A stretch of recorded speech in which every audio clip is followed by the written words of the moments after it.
Hello, so welcome back to a little mini series I've been doing. I've been away spending my extended weekend playing chess, and I just thought I'd have a quick sort of post tournament analysis going through all the games and upload it to my YouTube.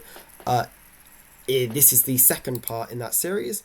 If you haven't watched the first game, you should check out the first game. This is sort of a sneak preview of my game against a national master. Now, my second game, I am playing against a very, very strong international master. Yet again, keeping them anonymous. Not everyone wants to just show up in a random person's YouTube video. So, yeah, this game I have the white pieces again, and last game, for anyone that saw, I chose to go 1d4. That didn't turn out fantastic for me out of the opening. So this game, I choose to go something I'm a bit more comfortable with. I choose to go knight f3. And this usually leads to positions that I know a little bit more about. And we get d5, g3, knight f6, bishop g2, and e6. Very, very common structure. Now, this is normally how I transpose to the Catalan. Usually get castles, bishop e2, c4, castles, d4, and we get a mainline Catalan from there. But after castles, my opponent chooses to go bishop to d6. Now, this is a very common idea, and actually, I realised that this game had actually been played. I'm not sure if it's in the Lee Chess database.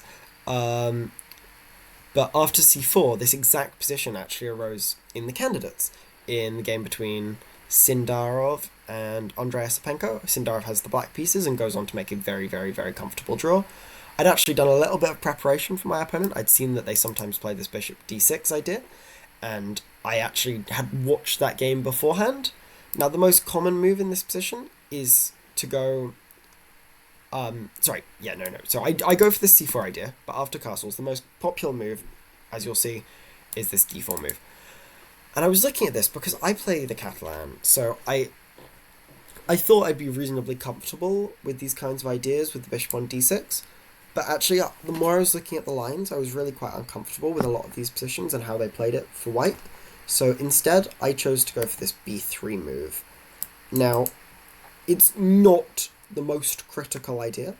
Now, if you go for the top move, engine suggestion, then I'm very, very comfortable. This c5 moves allows a Tarash, where they're going to have to play with an isolated queen's pawn, which is going to be very easy to target. This is a very comfortable position, and basically my opponent's a much stronger player than me. As you can see, they are an IM. They are 2360, and they don't want a position against me where they're struggling to play for a draw. Like, I'm not a bad player myself, I'm not IM level, but if you give me a position with no risk, you need to induce some kind of mistakes out of a player of my strength, I like to believe.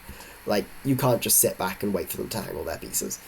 So they choose to go for this e5 move instead, which is of course the idea of going bishop to d6, is to play a quick a quick e5 move, and now I take, and knight c3. They take, capture, and we get what I believe is a slight inaccuracy. We get this move, knight to c6, and of course the engine doesn't mind it at all. It's like one of the top engine choices, but I believe, as you'll see in the game, the knight is much, much, much more comfortable on this d7 square, which is what I'd sort of analysed. Now, at this point, this is a continuing sort of theme I've noticed in a couple of my games, is that I've struggled to sort of handle the phase between theory and a theoryless middle game based on understanding. And I've been sort of mixing up my theory and my understanding. I knew that knight d2 was the move in this position, but I was just, in my head I was like, I was like, oh, sorry. I was like, I can play these moves in any order. I probably want to play queen c2 at some point. I probably want to play rook d1 at some point. And I delay knight d2. And the issue is, if my opponent hadn't played so critically, I think that this would have been absolutely fine. But as we'll see, these moves, they don't end up becoming as useful as I thought they would be. I thought that these were general improving moves that would be helpful in every position. But as we'll see, they come to cause me a couple of small problems. Now, f5 is very critical. I hadn't looked at this before the game. I didn't expect them to play this. They don't play this. We just get this simple h6 move, which makes a lot of sense. You don't want my knight jumping out to g5 at some point with mate threats and opening up the bishop at the same time. This is very common sort of tricks that you get in these Catalan kind of positions. And now, yet again, I need to go knight d2 again. I need to go knight d2. And the point of knight d2, by the way, if you're unsure, is I'm just jumping around to c4 or e4 and trying to pick off this bishop or apply pressure to the e4, e5 pawn. Also, it opens up my other bishop, which makes it a little bit harder for their pieces on the queen side to develop. Now, yet again, I make another move, which is just... it's this phase between understanding and theory where I keep on waiting on the top move, and I'm not totally sure why psychologically I'm doing that. If anyone has any suggestions, please give me some recommendations in the comments. We get queen to f6, and now yet again I probably need to go knight d2. But now I was concerned about going knight d2 because I was looking at it, and knight d2, bishop f5, and I don't really want to play e4, because then ideas of like bishop g4, my rook has to move again, and basically as a human it's very, very hard to admit in a game of chess that rook d1 was basically just a complete mistake. This is not the square that the rook wants to be on, especially when it feels so natural for the rook to be on the d1 square. So I don't go for this because, yeah, as you can see in the engine line, actually, after knight d2, bishop f5, the top move is e4, and then bishop to g4, and the top move there is rook e1. So my calculation was correct, but my evaluation wasn't. I end up playing this a4 move, which, yeah, again, this is a very slow position, so it's not too bad. It's not, like, world-ending according to the engine, but these kinds of maneuvering positions, it's about who's going to be able to manufacture an easier time of it for the rest of the game. And my opponent is just currently doing a better job of me than that. We do get bishop to f5, and at this point they've induced e4. I can't not play e4. I don't really want to play e4, but I think I have to. Now they get this bishop g4 move. And actually I was talking to someone after the game who said, why didn't you play rook d3? Rook d3 is clearly the best move according to the engine, but I just felt really uncomfortable in these positions after, let's say, rook a d8 and bishop c5. You're breaking up my position, this is hanging, this is under pressure. And I can't move it because of the f2 pawn, and I thought that this looked really, really uncomfortable. Now, concretely, clearly this does work out according to the engine, but I felt a bit uncomfortable, so I make another slight inaccuracy, and I go for this queen e2 move, which, yet again, isn't bad, but it puts me in this basically permanent pin that's really, really hard to break. Now, they find this nice move, queen to e6, supporting their bishop, potential h3 ideas, or more importantly, stopping me from playing h3 to break the pin, and of course targeting my b3 pawn as well. So I play b4, and now we get rook a d8. Now the thing is, here they've kind of given me an opportunity. I need to play this a5 move. And the issue is, the reason I need to is because if they play a5 first, the only response I can play is b5, and b5 gives them a permanent outpost on c5 for one of these two square pieces to go to. And as you'll see in the game, this becomes a real pain to deal with. I choose to just develop my bishop first, which is, I believe, a very, very natural move. And actually, I don't need... a5 is less of an immediate issue, because after a5, I also have this b6 idea, which means that they don't get a permanent outpost, defended outpost on this c5 c5 square, so it's not immediately the biggest concern. So they choose to go b6, preparing this a5 idea. Now, I am very upset with myself in this position because I saw a5 and I thought I need to play this a5 move before they do, and then I changed my mind. I go queen f1, and this I think is probably the mistake that leads to the uncomfortable position that loses the game. If it wasn't for this move, I think that I stand much more reasonable chances in this game. If I'd just played a5, the point of queen f1, it looks a little insane, is to just play h3 and break this pin and get rid of this bishop. But the issue is they have queen f6, and I thought that this queen was slightly misplaced. I thought that the best thing for them to do here would be to probably play their queen back to e6, but I just basically forgot that they can just go a5 first, and this is a really big issue, because yeah, the only thing... Okay, apparently I have h3 in this position, and I can just sack this pawn, which... Okay, the engine can defend any position a pawn down. Defending a position a pawn down against an IM, it felt pretty terminal to do, but of course the positional sort of admissions made by this b5 move are clearly worse than just losing the pawn. They bring their knight back to b8, I go h3, and I finally break that pin, but it's a little bit too late.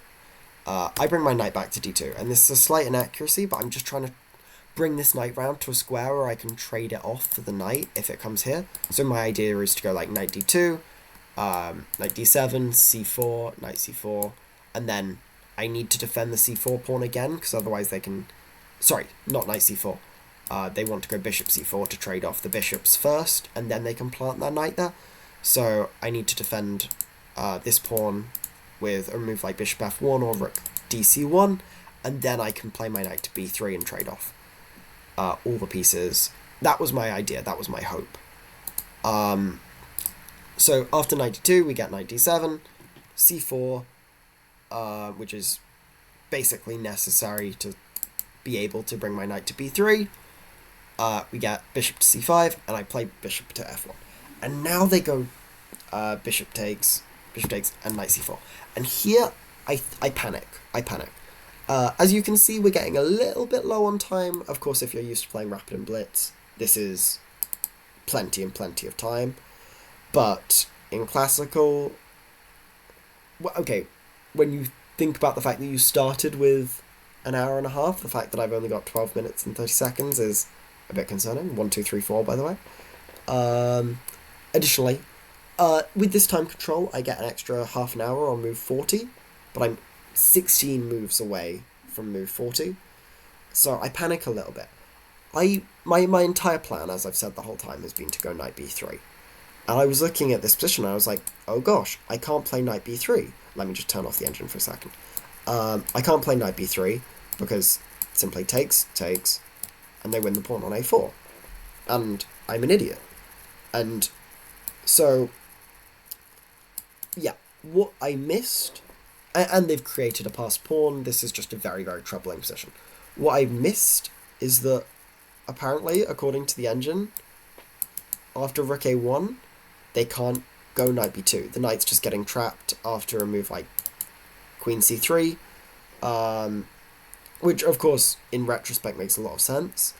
It was just not an idea that I considered even, which is very poor, but like I said, a bit of panic. And if they come back to c5, then actually just takes. Oh yeah, sorry, I probably want to take here first. And the point is, there's just no way to defend the a5 pawn. I'm up a pawn. It's going to be a passed pawn at some point. They've lost their good piece, and they've got this bishop, which is staring at two defended pawns, and white's just doing very well here. So, I mean, if I'd gone knight b3, they don't have to trade. They don't have to trade and take, of course. Like, they can take. Actually, they probably wouldn't take, right? But just like, yeah, like queen e7 to come around to c5 to apply more pressure to the c4 pawn. And yet again, I've still got all the they've still got all the targets because my pawns are the ones stuck on light squares. So my bishop is stuck in a purely defensive role, while their bishop is very nicely placed and very aggressive. But I probably I have better chances of holding in this position. Instead, I go rook c1, and to avoid the trade, when I move the knight, the issue is this is just fatal. They go rook to d4, which is a very nice move. Just keeping an eye on all of my pawns, and they're going to be able to bring a rook to the new rank. I thought that basically these two moves were forced to stop them from being able to infiltrate with their rooks on either of these squares. We get queen to e7, so they're rotating round onto the open file and supporting their bishop. I go f3 here to defend my e4 pawn again one more time. But the issue is, after queen to d7, like I said before, they're attacking my knight and they're attacking my pawn. There's no way to defend both. But so yeah, they pick up a pawn, which, as you can see from the engine, isn't the most critical line. The engine would have found a way to murder me instantly, but we're humans. They don't need to blow me off the board. They just need to maintain a small advantage.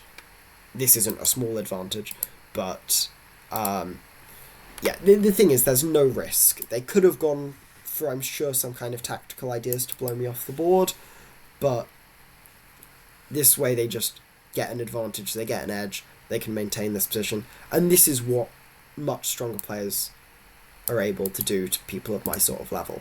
They just get that small edge, and they turn it into something tangible, they hold on to that thing that's tangible, and people at my level currently, they cannot hold the pressure. They can't hold the pressure for long periods of time.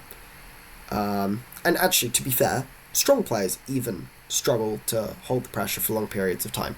If you look at the game between Magnus and Jordan van Foreest yesterday, in the two knights versus rook and bishop endgame, Magnus is unable to hold on to the pressure for a long period of time. So that's why none of these strong players are in any rush to convert some big advantage the most efficient way possible. They know that it's really, really hard to practically make chances for white or make hope. So they'll just play the simple moves, the simple options, they'll maintain a lead on the clock, and they'll convert their advantage eventually in like 20-30 moves. I go bishop e2. I cannot afford to trade these bishops off the board at all. And yet again, they can go for these critical moves. They can go for f5, or they can just play bishop e6. Simple, safe. Look how quickly they were able to play that move. And the evaluation bar's basically not changed. None of these ideas are going anywhere. And it's, in the words of Daniel Naroditsky, the threat is stronger than the execution. I have to worry about these moves coming every single move. And actually, if you didn't see my last video, you should check it out. That was my mistake in my last video, is that I didn't maintain the pressure. I went for an immediate idea that didn't work out, and it forced my opponent to find all the right ideas, and they didn't have to worry about any of my threats or sacrifices coming in the future. Check that video out if you haven't had a look at it. It's a very, very exciting tactical game. But this is just an absolute positional masterclass by them. I defend, and we shuffle our pieces around. I go for this big pawn push with f4, f5, f6, just because I'm basically aware that if I do nothing, I'm just going to get crushed eventually. They're up a pawn, they're going to create an outside pass pawn. So I go for this idea, and the point is that I'm just trying to desperately open up their king. I have to defend the e4 pawn, and I do manage to get in. Oh yeah, there are some tactical ideas here if I take immediately. I thought that they had something else here, but actually just king g7 is totally fine. But yeah, so wait, what was actually the tactical idea I was concerned about? Oh, I think I was worried that if I took here immediately, there were ideas perhaps of rook d7, but nope, this does not work in the slightest. Ignore me. Yeah, wait, why was I concerned about that? Okay, don't worry about it. So I slide my king out of the way for safety, and we get trade. I try and open up the king, because the only thing I can do is try and create some tactics, try and create some difficulties. We reach move 40, and I get the extra half an hour on the clock, as you can see. and so does my opponent. As you can see, we both have used quite a little bit of time after the half an hour break. It's quite common for people to make mistakes immediately after move 40. You've just had the relief of reaching the time control, you've gotten a bit of extra time, and people sort of like rush a move thinking they're safe, and that ends up being the move that loses the game. I've actually experienced that from the other side. I had an opponent blunder on move 40 in a dead drawn endgame against me, where I'd been applying pressure for quite a long time, and it was a slightly tragic way for the game to end, according to them. Sorry, give me 1 second. So, we get just queen to d6, and the issue is they're just rotating their pieces around to the king side. This idea of f4, f5, f6 does open up black's king, but black's king is totally safe, and the issue is my king's just not. And I go queen to e2, and yeah, actually I was going to turn off the engine. Of course, you can see the top engine move here is rook takes f3. If you're interested, take a moment to pause it and try and figure out why this is such a good move. But yeah, they show us in the game. They play rook takes f3. I take back with the queen, just trying for some last tricks. Going for this idea. I'm just trying to create something, make some ideas, give them an opportunity to blunder, but of course a player of this caliber, a player of this class, they swap off all the pieces. I play on for a little bit because I think there's some vague hope of, like, if I can trade off both of these pawns, then I get some queen sack. Like, there was this one idea that I'd been not considering, but, like, praying for. But if they go queen to g5, I can bring my queen back to h2. Now let's say, of course they don't need to, but let's say they take this pawn. Actually, of course that gives me these opportunities as well. But the idea that I had seen was something like b3 takes queen g3, which is quite a funny idea. And of course it doesn't work, but if you know Eric Rosen, the point is that obviously you can't take my queen because it's a stalemate. But of course they've got plenty of other options. They can play h5 or bring their queen back to any square. I just thought it was a slightly funny idea that I'd play on for, but actually after c3 it becomes very clear to me that they are just going to play c2 and c1, and actually there is no effective way of me getting back to stop this pawn. So I choose to resign. Yeah, I've got to have some respect. My opponent's an IM that's up 3 pawns. They're not going to blunder this position. So yeah, that is my second game. Overall, to talk about this game, I think my opponent clearly understood the opening better than me. I need to go for this knight fd2 idea, basically immediately. And I will in future. I'll probably play this line again, at least in Rapid and Blitz. And I'll know the importance of prioritizing this knight maneuver. I don't think that that's what this game came down to totally. I think that it was a combination of me not playing this fast enough that led to my uncomfortable position where they'd induced d4. And then, secondly, the big issue was me not playing a5. And actually, once they've got a5 in first, of course I have this h3 idea, which I didn't actually consider enough, clearly. But, yeah. Once they've got this outpost for their piece, I've rushed through a lot of the rest of the video just because there's no good response for black. There's no good follow-up. There's no good idea. For white. Black's position is just very, very comfortable the entire game, and my IM opponent shows their strength, shows their level, and converts. Yeah. I hope you've enjoyed the video, and if you have any interest, check out the last video of the series on my last game, where I might finally be able to pick up some points.